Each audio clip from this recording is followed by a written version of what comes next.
गुरुजी, मेरी तरफ से, मेरे देखने वाले सभी दर्शकों की तरफ से आपके चरणों में दंडवत कोटि कोटि प्रणाम। आशीर्वाद। गुरुजी, जैसे कि आज हमारा एक सवाल है नारी शक्ति को लेके। माताओं बहनों ने सवाल किया है कि हमारी दिनचर्या किस प्रकार की हो।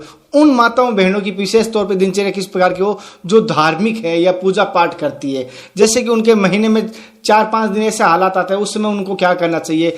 अगर वो घर से बाहर चले जाएं जॉब के लिए, या हो सकता है कहीं 4 दिन 5 दिन बाहर चले जाते हैं, उस समय उस पूजा पाठ के चरण पादुका किस प्रकार पूजा होगी, और स्टार्ट से उनकी मतलब धर्म की लाइन पर जाने के लिए कौन सा मार्ग सही रहेगा, किस तरह वो जा सकते हैं धर्म की लाइन में। देखो, स्त्रियों को अगर कुछ नियम अगर पालन करती है, जो माता बहनें शक्ति स्वरूप है, साक्षात भगवती जगदम्बा स्वरूप है माता पार्वती, उनको मैं पहले तो हृदय से नमन करता हूँ। अब ये ना समझिए कि मैं संत होकर आप स्त्रियों को प्रणाम करता हूँ, नहीं, मैं अपने आपके अंदर जो आत्म तत्व शक्ति स्वरूप है उसी को मैं कोटि कोटि नमन करता हूँ। आप बस उनको जानते नहीं है, मैं जानने की कोशिश करता हूँ कि हाँ, माताओं के अंदर साक्षात जगदम्बा निवास करती है। और आप ये समझिए कि जाता माताओं बहनों को कुछ करने की जरूरत नहीं है। शास्त्रों का जो वर्णन है वही बता रहा हूँ। स्त्रियाँ आजकल मतलब साधनाएं जप वगैरह वो ज़्यादा करने की उनको जरूरत नहीं पड़ती, क्योंकि उसके अंदर शक्ति का साक्षात वास होता है। आप समझिए बात को कि जितनी भी शक्तियाँ, हम अपने घर में छोटी बच्ची को क्या बोलते हैं कि लक्ष्मी स्वरूप मानते हैं। कोई किसी घर पर बहू, कोई पुत्र शादी करके आता है, जैसे ही बहू आएगी हम उसे यही बोलेंगे कि हमारी लक्ष्मी स्वरूप है। माता को लक्ष्मी स्वरूप बोला है, जगदम्बा स्वरूप बोला है। तो समझिए स्त्री का स्वरूप कितना भिन्न है। जिस घर में शास्त्रों में जो बातें हैं उसको बता रहा हूँ। यत्र पूज्य नारी रमन्ते तत्र देवता। जहाँ जिस घर में, मैं सभी भाइयों से भी ये कहना चाहता हूँ, जिस घर के अंदर नारी का सम्मान नहीं होता, नारी की बातों का मतलब मान नहीं दिया जाता, उस घर के अंदर हमेशा कलेश रहेगा, पैसों की हानि रहेगी, उस घर में दरिद्रता कभी जाएगी नहीं। क्योंकि देवताओं का वास उसी के वजह से होता है कि यत्र पूज्य नारी तंत्र रमन्ते तत्र देवता। क्योंकि नारी की जहाँ पूजा होती है देवता का वहाँ वास होता है। पहले हम जीवित लक्ष्मी है जो साक्षात हमारे घर के अंदर निवास करती है उसको तो जानेंगे नहीं, हम बाहर लक्ष्मी को कैसे जान सकते हैं। स्वरूप देखिए आप।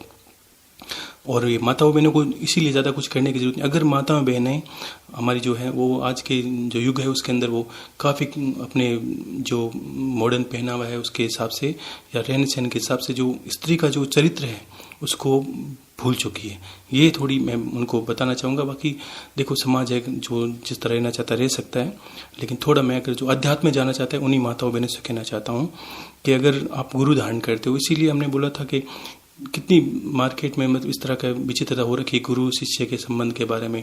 माता बहनें गुरु धारण करती है, फिर गुरु की दृष्टि मलिन है, किस तरह के संसार में योगी सन्यासी बन गया आजकल। तो इसी वजह से हमने सोचा था कि जो चरण पादुका की सेवा करती है वो गुरु धारण करके गुरु की सेवा करती है। शाम को मान लो गुरु मंत्र का जप करती है। गुरु मंत्र का जप करने के लिए आपको किसी चीज़ की आवश्यकता नहीं है, सिर्फ माला लेनी है। रुद्राक्ष की ले सकते हैं, तुलसी की ले सकते हैं, किसी माला से जप करती हैं, करते रहें सतत 7 माला, उसकी आप में आध्यात्म में वृद्धि होगी। और यह आशीर्वाद हमने शुरू से दे रखा, फिर भी हम बोलते हैं कि माताओं बहनों को ये बहुत जल्दी फलित होगा। सभी शास्त्रों में ऐसी विद्याएं हैं कि जो मनुष्य, अगर मैं मान लो जप करता हूँ तो अगर मुझे 1 लाख 1 करोड़ में जितनी साधना में सिद्धियाँ होती है या कोई मेरा जप सिद्ध होता है, मंत्र सिद्ध होता है, माताओं बहनों को वो मात्र पूजन पाठ से ही सिद्ध होने लगता है। ये अनुभव है, रियल में सही बताऊँ तो। कैसे आप समझिए, व्रत जितने भी हिंदू शास्त्र में सबसे ज़्यादा स्त्रियाँ करती है ना। अभी क्यों करती है किसी को नहीं पता, क्योंकि स्त्रियों को व्रत से वो पुण्य मिल जाता है जितना मनुष्य को साधना सिद्धि से नहीं मिलता। क्योंकि अब वो स्त्रियां भूल चुकी है, और कुछ लोगों तथागतित संत जो संत के नाम पे दिखावा करते हैं, उन्होंने स्त्रियों को भी मंत्र देके ऐसा उलझा दिया है। कहीं जाने की जरूरत नहीं है। जो भी माता बहनें वो गुरु मंत्र का जप कर सकती है, घर पे ही गुरु की सेवा कीजिए। और आप आप बोल रहे हो कि कहीं जाती है तो गुरु को साथ, खड़ाऊ को साथ ले जाने की कोई जरूरत नहीं। अगर तीर्थ एक विधान जरूर है, अगर आप तीर्थ करने जाते हो तो मेरा व्यक्तिगत आपको ये संदेश है कि तीर्थ जाते हो तब गुरु को जरूर साथ ले जाए। खड़ाऊ को किसी कोई पेटी में कहीं जगह या वस्त्रों में बिछा के ले जाएं, वहाँ गुरु का विधान है। उससे आपको बहुत पुण्य मिलता है। जब आप गुरु को स्नान कराती है तीर्थों के अंदर, तो हम लोग भी कभी जाते हैं, समय होता है तो जरूर स्नान कराते हैं। खड़ाऊ गुरुदेव यहाँ रहते हैं, हमारे साथ नहीं चलते तो हम स्नान करने इधर उधर जाते रहते हैं गंगा के अंदर, तो खड़ाऊ को स्नान कराने का पुण्य है। और रही बात सब महीने के अंदर जो महिलाओं को अशुद्धि आती है, उस वक्त आप घर के किसी बच्चे से जप ना करे, कोई बात नहीं, एकांत पेट के साइड में ध्यान कर सकती है, मानसिक जप कर सकती है। माला को आप स्पर्श ना करें उस दिन, मान लो 7 माला करती है तो आपको 1 घंटा लगता है, आधा घंटा। उस दौरान आधे घंटे आप सिर्फ शांति से बैठकर मन ही मन उस मंत्र को दोहरा सकते हैं, आपको कोई इसमें अशुद्धि नहीं लगेगी। और जो पूजन विधि है दीपक करने की, एकदम साधारण विधि बताई हमने, दीपक करने की वो घर के कोई बच्चा कर सकता है, हो सकता है तो छोटी कन्या करे, और ज़्यादा उचित रहता है इसके अंदर। जो नाबालिग हो, 12-13 साल की हो, उससे ज़्यादा और उचित रहता है। और बाकी घर का मुखिया करे तो कोई दिक्कत नहीं। एक मैं ज़रूर कहना चाहूँगा, जिन स्त्रियों को ये लगता है उनके घर में बहुत ज़्यादा बाधा है, कभी तंत्र बाधा की दिक्कत आती है, कभी घर में कलेश रहता है, कभी माताएं बिना सोचती है वो काम होता नहीं। देखिए शास्त्रों के अंदर क्या कहा है, दुखी है भाई, जहाँ दुख है वहाँ ज्ञान नहीं है, और ज्ञान है वहाँ दुख नहीं है। समझिए, जहाँ ज्ञान सबसे ज़्यादा श्रेष्ठ है गुरु का। अब गुरु खड़ाऊ धारण करने से आपको, मेरे उपदेश से ज़्यादा आपको धारण करने मात्र से ज्ञान स्फुट अंदर से स्फुटित होने की कला है। बाहर का ज्ञान नहीं है, दिखावे किताबों का ज्ञान एक जगह स्थिर है, लेकिन आप ये समझिए कि अनुभव से, मैं अनुभव की बातें करता हूँ, आप मेरी बात को नहीं समझिए। कभी कुछ लोगों को लगता होगा कि मैंने शास्त्रों के विरुद्ध बात, नहीं। देखो, जिसने जो लिखा है अनुभव लिखा है। मैं साधना करूंगा, मुझे अनुभव लगा, आप करोगे आपको अलग अनुभव होगा। संत हमेशा अनुभव के आधार पर बताते हैं, जटी टई बातों से कुछ नहीं होता, करने का अनुभव बोला जाता है। जो स्त्रियां अगर नित्य हर गुरुवार को व्रत धारण करती है, उस स्त्री का घर के अंदर वही वर्चस्व रहता है जो साक्षात मतलब घर के अधिष्ठाता रहता है, पूरे घर की वो स्वामिनी बन सकती है। ये मैं बता रहा हूँ मन से और शास्त्रों की बातें। जो स्त्री गुरुवार का व्रत करती है हमेशा जीवन भर, उस स्त्री को वो चाहे वही घर के अंदर होता है, ये कला आ जाती है धीरे धीरे, ध्यान रखना। और वो उसके सारे काम होने लगते हैं। इतनी बड़ी विद्या है, गुरु की महिमा है। गुरुवार का व्रत करनी चाहिए, उसमें आप कुछ ज्यादा मत करिए। साक्षात विष्णु भगवान ही गुरु स्वरूप है, और ग्रहों के अंदर भी बृहस्पति भगवान भी विष्णु स्वरूप ही है। आप खड़ाऊ के सामने दीपक करिए, उन्हें विष्णु भगवान को याद करके, बृहस्पति भगवान को याद करके, तस्वीर तो ठीक है, नहीं तो आप खड़ो के आगे वो गुरुवार का, गुरु का वार का अर्थ क्या है, जिसके गुरु उसी वही गुरुवार का व्रत करें। खड़ो के आगे आप गुरुवार की कथा कह सकते हैं, और दीपन पूजन करके आपको क्या करना है उस दिन, जो आटा होता है गेहूं का लेते हैं या बाजरे का जो भी आटा लेते हैं, आटे के अंदर हल्दी से एक पिंड बनाना आपको पीला। उस गुरुवार के व्रत के दिन पीले चीज़ों का बहुत प्रधानता है। आप पीले वस्त्र धारण कर सकते हैं, पीली चने की दाल है और पीला गुड़, वो भोग के अंदर आपको भगवान को अर्पित करना है। खड़ाऊ के आगे कटोरी के अंदर रखे वो प्रसाद भोग के अंदर उनको समर्पित करना है। और साथ में गंगा जल वगैरह हो तो गुरु पादुकों को स्नान कराएं और गुरुवार का व्रत धारण करें। संकल्प से करिए। देखिए संकल्प से क्या, हे गुरुदेव मैं अज्ञानी हूँ, मुझे अभी तक गुरु के संबंध में कुछ पता नहीं था, अब मैंने आपको धारण किया गुरु तत्व को। इस खड़ाऊ के अंदर मैं सभी गुरुओं को धारण करती हूँ, जिनको मैं मानती हूँ, जिनको मैं भगवान स्वरूप पूजती हूँ, और जिन्हें संतों की बातें जैसे मेरी बात मान रहे हो, तो सभी को याद कर लीजिए, ठीक है ना। और याद करने के बाद उस खड़ाऊ की पूजन करके गुरुवार का व्रत कीजिए। संकल्प बिना, मैंने बोला था, कोई काम पूर्ण नहीं होता। आप संकल्प ऐसा लीजिए कि आपकी जिंदगी की कोई भी समस्या उसको बोलिए। इसका इतना ज़्यादा प्रमाण है, संकल्प लेते ही और गुरु पादुका का आगे आप जिस तरह मतलब पूजन करके व्रत करती हैं, तो आपको दूसरे गुरुवार से आपको अनुभव होने लगेंगे कि मेरे सोचे हुए सारे काम धीरे धीरे होने लगेंगे। और जो वर्षों से अटका काम है वो भी एक प्रमाण आपको क्या मिलेगा कि मेरा व्रत भी सिद्ध हो रहा है कि आपका वो काम गुरुवार को होगा। ये आप याद रखना, जो शनिवार को होने वाला है वो भी जाके गुरुवार को होगा। हर काम गुरुवार को होना शुरू हो जाएगा। आपको लगेगा विशेष न्यूज जो आएगी आपके पास जीवन चमत्कार की, आपके परिवार किस तरह से होंगे, आपके घर के मतलब वर्चस्व बढ़ेगा, पैसों की दिक्कत नहीं आएगी, घर के बच्चे संस्कारित होंगे, सब आपकी महिमा से। स्त्री इतना बड़ा महत्व रखती है घर के मेन अधिष्ठात्री के हिसाब से। आप मेन हो घर के, आप इंसान मुखिया होता है घर से बाहर का, स्त्री घर की स्वामिनी होती है, गृह स्वामिनी। अगर इस तरह रहना शुरू कर दें, जो मेरी माताएं बहनें हैं और जो बच्चियां हैं, वो भी व्रत करके उनको हर चीज वो प्राप्त होती है जो सोचती है, सिर्फ गुरु धारण करने मात्र से और गुरुवार का व्रत करने से। फिर वो व्रत उपासना जिस दिन करती है संकल्प लेके करे, और जिस दिन आपके 7 गुरुवार पूर्ण हो जाए उस दिन आप किसी एक बच्चे को, हर बार ये करना है, 7 गुरुवार पूर्ण होते ही आपको एक बच्चे को भोजन करवाना है गुरु नाम से। किसी को मानो, चाहे मुझे मानो, संसार किसी संत को मानते हो आप, तो खड़ाऊ तो उसी को गुरु मान के आपको छोटे बच्चे को स्नान मतलब आपको भोजन करवाना है। पीले ही चीज़ों का प्रधानता है, उसमें पीली दाल से खाना बनाइए, पीली खीर बना सकते हैं केसर डाल के। उस चीज़ों को भोजन करवाने के बाद उसको दक्षिणा देके उसको विदा कर दी। फिर यही करना है। लेकिन आपको धीरे धीरे अनुभव होगा कि आपके अंदर मतलब कितनी चमत्कारी तरह से आपके घर के अंदर प्रगति होने लगी है, कितनी होने, और माताओं बहनों के संस्कार इतने अच्छे हो जाएंगे और घर में सामंजस्य, पति पत्नी के अंदर प्रेम, सारी चीज़ें उससे होने लगेगी। आपको बस वो करते जाना है। ग्रहों में गुरु भी प्रधानता होती है। मैंने बोला ना, ज्ञान की प्रधान होती है। जिस इंसान के अंदर ज्ञान होता है कोई ग्रह उसका कुछ नहीं कर सकता। कारण क्या, सुनिए। अगर आप दुखी हो, आपको घाटा हो रखा है पैसे, जब तक आपके अंदर ज्ञान है आप हर मुश्किल से निकल सकते हो कि नहीं निकल सकते हो, निकल सकते हो। और अगर आपके अंदर अज्ञान है तो आप हर रास्ते में फंसोगे। आपको घाटा नफा कुछ हो, आपकी बुद्धि काम नहीं करी। बुद्धि के प्रदाता हैं गुरु। और जिसको ज्ञान हो जाए उसको जीवन में कोई समस्या नहीं होगी, वो हर तरीके से निकल सकता है। ये माताओं बहनों के लिए विशेष मैंने इसीलिए बोला था। आपने बोला था बहुत ज़्यादा कमेंट आए, तब मैंने बोला अगर वो इस तरह का पालन करती है तो उनके लिए बहुत ज़्यादा बेनिफिशियल है। और बहुत ज़्यादा वो मतलब आप मानोगे नहीं, वो यहाँ बैठे बैठे हमें भी अंतर आशीर्वाद देगी कि महात्मा जी ने हमें ये चीज़ बताई है। और मैं अंतर से कामना करता हूँ, हे गुरुदेव, जहाँ भी जो भी आपको याद करता है गुरु तत्व के हिसाब से, मैंने गुरु तत्व का बोला, आप मेरी उपदेश को मानते हो, मुझे मानिए। गुरु के मानो गुरु को मानिए। और किसी भी संत को मैंने पहले ही छूट दे रखी है। आप चाहे गोरक्षनाथ जी को मानो, दत्तात्रेय जी को मानो, जहाँ आपकी श्रद्धा है। एक कुछ लोग बार बार पूछते हैं भगवान को गुरु नहीं बना सकती। गुरु तत्व के अंदर जो देवता है जिन्होंने अवतार लिए, जैसे दत्तात्रेय जी गुरु तत्व के अंदर है, गोरक्षनाथ जी गुरु गोरक्षनाथ जी, गुरु दत्तात्रेय जी महाराज, गुरु शंकर आदि गुरु शंकराचार्य, वो ही को गुरु बना सकते हैं। देवता को गुरु नहीं बनाया जा सकता, क्योंकि देवताओं ने विधि बताई है, नहीं तो बीच की कड़ी तो टूट जाएगी आपकी। समझे कैसे कि शिव ने बनाई थी विद्या। कुछ मैंने कल ही बोला था कि किसी संत भाई ने बोला था कि महादेव को गुरु नहीं बना सकते। महादेव ने विद्या क्या बनाई, उन्होंने बताया गुरु के थ्रू आप मेरे पास आ सकते हैं। वो आपको कलाएं बताएगा। ये कलाएं तो मैं धीरे धीरे आपको क्या कर रहा हूँ, मैं कलाएं बता रहा हूँ बिना लोभ लालच के। और मैं आशीर्वाद देता हूँ कि आप ये मेरी दक्षिणा समझिए। जो माताएं बहनें करेगी उसको पुण्य मिलेगा, वो खुश होगी, मेरी अंतरात्मा में स्वतः शांति मिलेगी। और मुझे लगेगा कि उसने मेरा कहा माना है, वास्तव में वो शिष्य लायक है, उसको शिष्य की पदवी हासिल है और उसने शिष्य के गुण आ चुके हैं। ये ध्यान रखना, बार बार ना कि मैं बोलूँ इधर जाना है कि नहीं इधर चलो, मैं कि इधर इधर फिर बोलोगे समस्याएं बढ़ रही, समस्याएं बढ़ती जाएगी। आप समझिए, मैं बहुत जल्दी से जल्दी आपको जो समय आपको आशा में निकाल रहे हो आप, तो मैं को चाहता हूँ कि जितना जल्दी हो सके आपको उतना अच्छा दे दिया जाए, बता दिया जाए, ताकि लोगों तक पहुँचे। बाकी जीवन में पता नहीं कैसा मिलना हो नहीं हो, अलग बात है। और यही मेरी माताओं बहनों का आशीर्वाद है जो शक्ति स्वरूप है कि आप गुरुवार का व्रत कभी मत त्यागिए। आपको जीवन में श्रेष्ठ, मैं बोल रहा हूँ हर का समझ लिया, हर एक काम वो होगा जो आप गुरुवार को व्रत करने से होगा।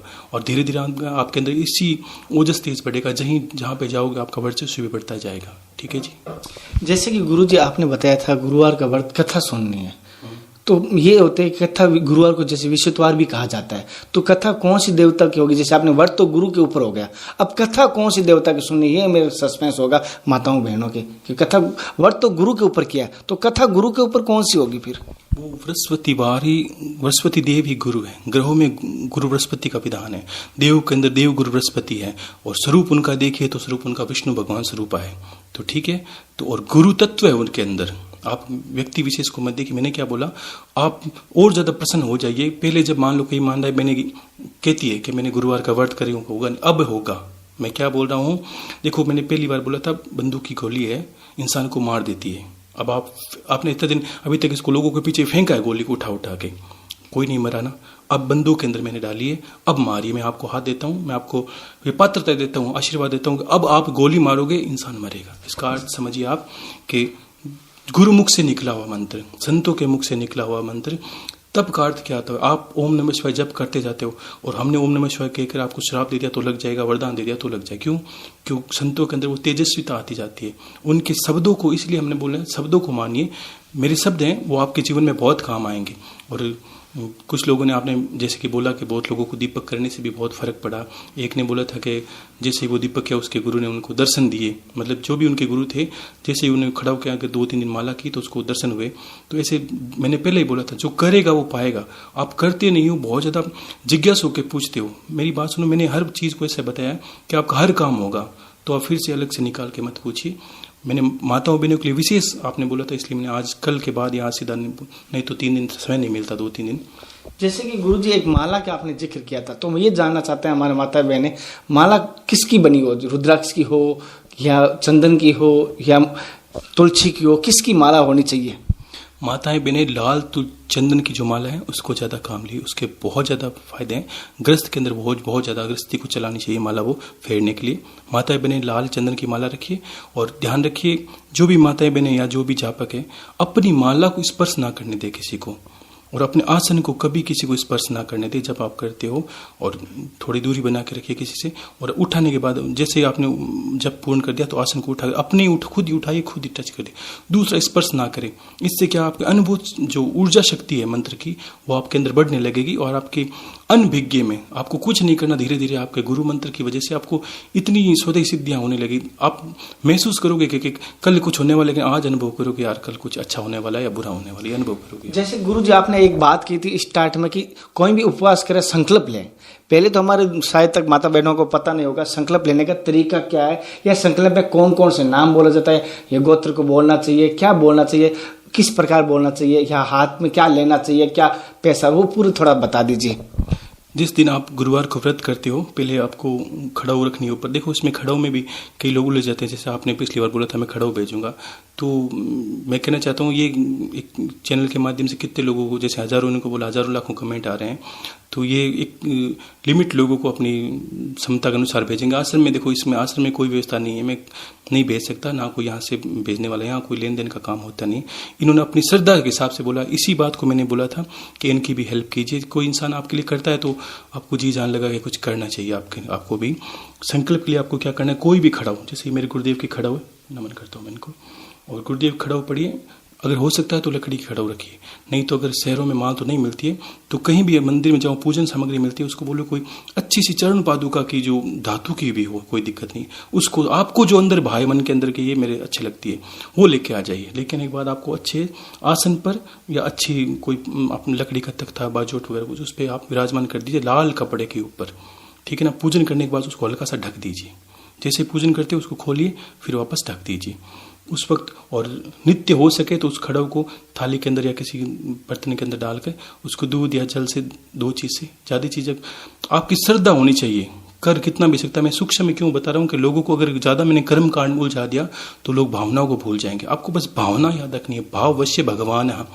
तो आपको क्या करना है, उस खड़ाऊ को चरणामत जो होते हैं स्नान कराने के बाद वो चरणामत लेना है, गुरुपद के गुरु चरणामत, वो आपको अपने मस्तक पर छिड़कना है, थोड़ा सा मुंह में लेना है और खड़ा को वापस रख देना है। उसी की पूजा पाठ करनी है। बाकी भगवान की पूजा करते हो कोई दिक्कत नहीं, आप करिए रोज, और कोशिश करिए कि आज जो आपका पूजन जो स्थान है उसमें कुल देवी का स्थान होना चाहिए, गुरु का स्थान होना चाहिए। उसके बाद आप इष्ट देव जहां आपकी श्रद्धा है। कुछ लोग क्या करते हैं, जिन लोगों के घर में ज्यादा दोष होते हैं वास्तु के हिसाब से भी, जो हर तरह की तस्वीर, एक देवता की एक से ज्यादा तस्वीर होगी तो आपके लॉस होगा घर के अंदर। सुनिए, क्योंकि हर देवता एक मुद्रा के अंदर बैठे रहते हैं।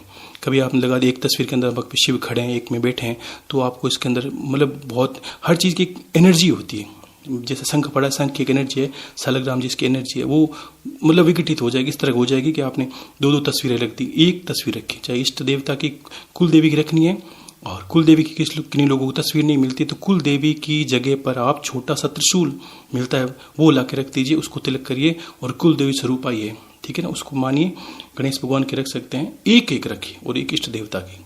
और कुछ लोग क्या करते हैं, घर के सब जगह साफ सफाई रखते हैं, यहाँ पर पूजन सामग्री साफ सफाई भी करनी चाहिए। ऐसा करके रखे। संकल्प के दौरान, अब बात आई संकल्प की, आपको जिस दिन व्रत करते हो सबसे पहले सामग्री सारी विस्थापित कर दी, पूजन पाठ गुरु पादुका के लिए आपने चंदन, जो भी आपके पास चंदन कुंकु जैसी व्यवस्था हो, कोई दिक्कत नहीं। गुरु समर्पण का भूखा होता है, भगवान भाव के भूखे होते हैं, ठीक है ना। लेकिन भाव पूरा होना चाहिए आपके अंदर, जो भी है उसको रखो। गुरुदेव मेरे समर्पण का अर्थ क्या हुआ, आपने जो है मेरे पास रख दिया कि बस मेरी ये श्रद्धा है, मेरे पास इतना ही है, जो दिया है मैंने सबका आपके सामने दे दिया, इसी को समर्पण कहा जाता है। कम चीजों में बता रहा हूँ मैंने, आप उलझाया नहीं। चंदन केसर वगैरह जो भी आपको मिलता है, चंदन मिलती है, भस्म मिलती है, लेके उस आपको उस पर तिलक करना है, स्नान करा के, और पूजन पाठ करनी है। करने के बाद आपको संकल्प लेना है, जल लेके थोड़ा सा अक्षत चावल ले सकते हैं, पुष्प हो तो ले, नहीं तो एक दक्षिणा स्वरूप एक सिक्का जरूर आपको हाथ में रखना है। दक्षिणा के बिना आपको संकल्प माना नहीं जाएगा। संकल्प लेना क्या कि इसमें देखो मंत्र होता है ऐसे ब्राह्मणों के, पंडितों के, या विष्णु विष्णु महाविष्णु भारत देश उत्तर भारत देश से उत्तराखंड जो भी हम लगाते हैं, ठीक है ना। तो आपको कुछ नहीं करना, आप इस चीज़ों में उलझ जाएंगे, मैं समझा रहा हूँ क्या करें। आपको 3 बार विष्णु भगवान का नाम लेना, ओम विष्णु विष्णु विष्णु।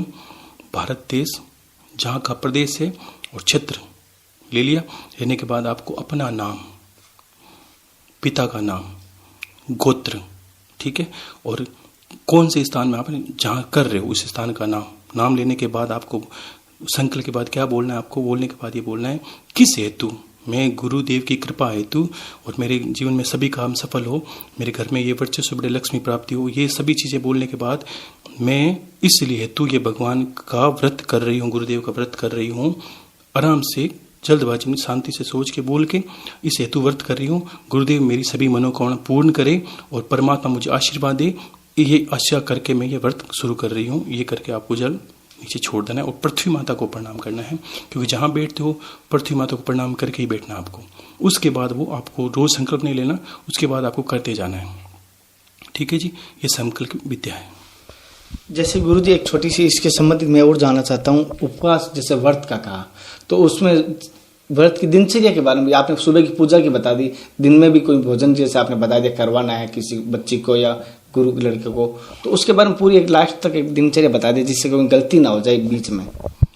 नहीं, आपको व्रत करते हो उस दिन भोजन कराने की जरूरत नहीं आपको। मैंने बोला गुरुवार के व्रत के दिन 7 गुरुवार जिस दिन बीत जाए आपके 7वें गुरुवार को आपको किसी बच्चे को भोजन कराना है, गुरु स्वरूप मान के अंतरात्मा में आते उसको क्या करना है, साफ सुथरा, जैसे बच्चा कोई है छोटा 10 साल से हो सकता है, 10 साल से छोटा हो तब तक और अच्छा रहता है जितना छोटा, क्योंकि बच्चों को साक्षात भगवान का स्वरूप, उसको बुलाइए घर पर कहीं भी हो सकता है, जब तक हो सकता है उसको आप मतलब ब्राह्मण का लड़का होना चाहिए, कोई देख लीजिए, नहीं तो मैं जाति विशेष को नहीं बोलूँगा, बच्चे में सभी में भगवान होते हैं। आप बच्चों को बुला लीजिए, बस बुलाने के बाद आपको उस बच्चे को पैर धो के, ठीक है ना, और प्रणाम करना है, उस पैरों पे तिलक करना है, ठीक वैसे ही करना है जो मुझे मान रहे हैं, चाहे किसी गुरु को मान रहे हैं, चाहे दत्तात्रेय जी को। अंतर में ये विश्वास करना है, हे गुरुदेव आप मेरे घर पे पैदा रहे, उस बच्चे के अंदर मैं आपको देख रहा हूँ, ये सोच के उसके चरणों को प्रणाम कीजिए।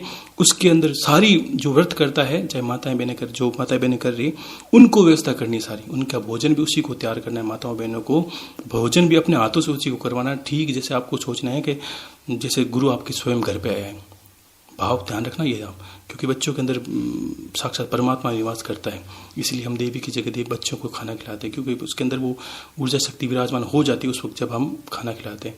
आप ऐसा मान के बच्चे को खाना खिलाइए, खिलाने के बाद उसको प्रणाम करिए, श्रद्धा सारो जो भी दक्षिण 10, 20, 50 जो भी आपकी इच्छा है 10 दक्षिणा दीजिए, और आपकी श्रद्धा बनती है तो कुछ बच्चे को पहनने के लिए वस्त्र दे सकते हैं और प्रणाम करके उसको विदा कर दीजिए। ये गुरुवार का व्रत आप पे पूरा हो जाएगा। फिर भी आपको सप्ते से करता जाना, एक बच्चा सप्ते में आप खाना खिलाना है। आप इसकी कृपा देखिए, इस तरह होगी आप संभल नहीं पाओगे।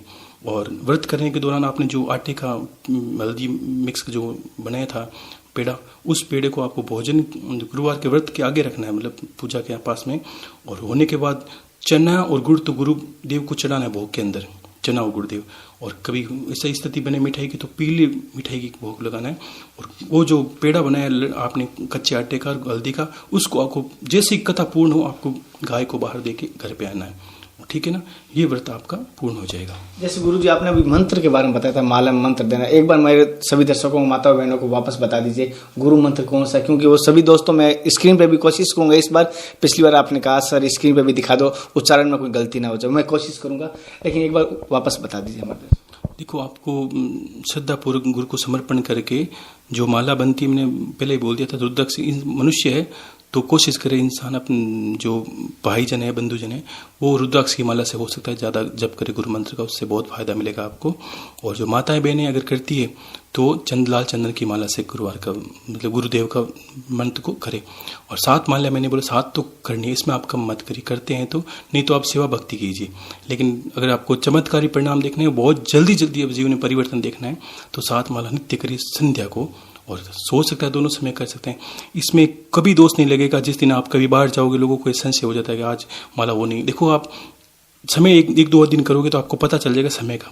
उसके बाद ऐसे तो कर माला भी होती है, लेकिन आपको अगर बाहर जाते हो और हो सकता है तो माला साथ में ले जा सकते हो।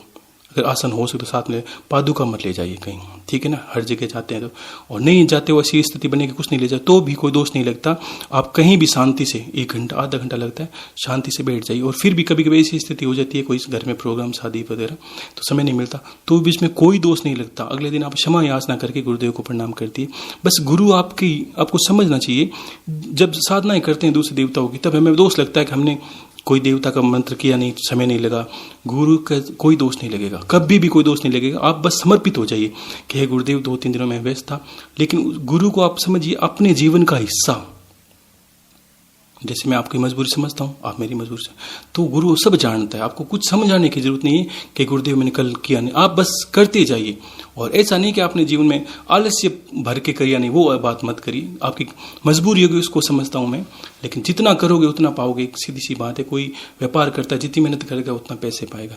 ये गुरु की भक्ति है। और मैंने अनभिज्ञ में बोले, लोग बार बार पूछेंगे, सवाल करते हैं कुंडली चेतन कैसे करूं। देखो आप, मैंने बोल दिया, आप मंत्रों के चक्कर में कुंडली चेतन करेंगे, मैं विद्या बताऊंगा, मुझे पता है सारी विद्या किस तरह की जाती है, लेकिन आप ध्यान रखें उसमें बहुत समय लग जाएगा। और मैंने यहाँ क्या बोला था, 4 महीने देने आपको सिर्फ। और मैं दावे के साथ बोलता हूँ, लोग उलझ जाते हैं, मैंने दावे के साथ बोल रहा हूँ 4 महीने देने। मैं जो बोल रहा हूँ उसको सुनिए, आप जो लिखा है उसको भूल जाइए, जो बोल रहा हूँ उसी को सुनिए। ओम गुम गुरुभ्यो नमः 7 माला सुबह 7 माला शाम को करता। 1 महीने के अंदर इसको चमत्कार देखिए कि आपके शरीर के अंदर क्या घटता। आपका मन एकाग्र हो जाएगा। आप दुनिया भर के मंत्र तंत्र करके थक गए होंगे, मन एकाग्र नहीं हुआ, क्योंकि माला तो करनी है मन को, और आप भटक रहे हो। आपने सिर्फ माला घुमावती घुमा रहे हो इधर उधर, लेकिन मन भटक रहा है, तो माला नहीं मानी जाती। क्योंकि जिस इंसान का माला, जिस इंसान का मन ही भटक रहा है, वो माला कैसे कर सकता है? क्योंकि माला तो सबसे पहले क्या करती है, मन को कंट्रोल करने का काम ही माला करती है। अगर मन भटक रहा है तो सिद्धियां छोड़िए, आपको मंत्र भी माना नहीं जाएगा। आप जितना भी कर लीजिए, आपकी इच्छा है। नहीं तो आप ओम गुम गुरुभ्यो मंत्र का 1 महीने जप करिए जोर से। स्वतः ही आपको, मैं बोलता हूँ धीरे करना, लेकिन आप अनुभव करोगे 30 दिन के अंदर करते करते कि आप, मेरा मन गुरुदेव एकाग्र होने लगा, आप शांति आने लगी अंदर, और आप धीरे करने लगोगे स्वतः।